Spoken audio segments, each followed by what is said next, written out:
À cette époque, Pompéi est le joyau de la côte. On y boit du vin frais dans les tavernes, on discute politique au forum, et les riches romains se prélassent dans leurs villas ornées de fresques éclatantes.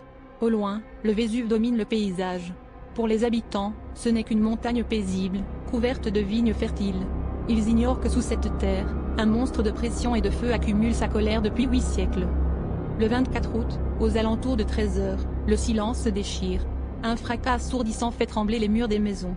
Le sommet du volcan explose littéralement, projetant un bouchon de roche à des kilomètres d'altitude. En quelques minutes, le ciel d'azur devient noir comme de l'encre. Une colonne de cendres et de pierres ponce, haute de 30 km, s'élève dans les airs.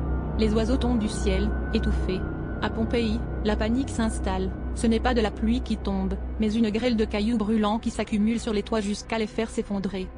La nuit tombe en plein jour. Certains fuient vers la mer, d'autres se barricadent, espérant que l'orage passera. Mais le pire reste à venir.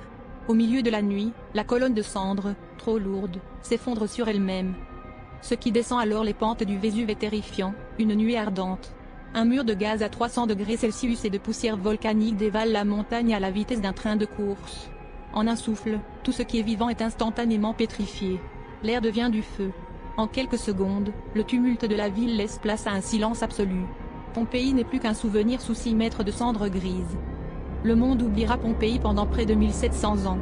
La ville restera endormie, parfaitement préservée dans son linceul de pierre, jusqu'à ce que des archéologues ne redécouvrent ses rues, ses pins encore dans les fours et ses habitants figés dans leurs derniers gestes.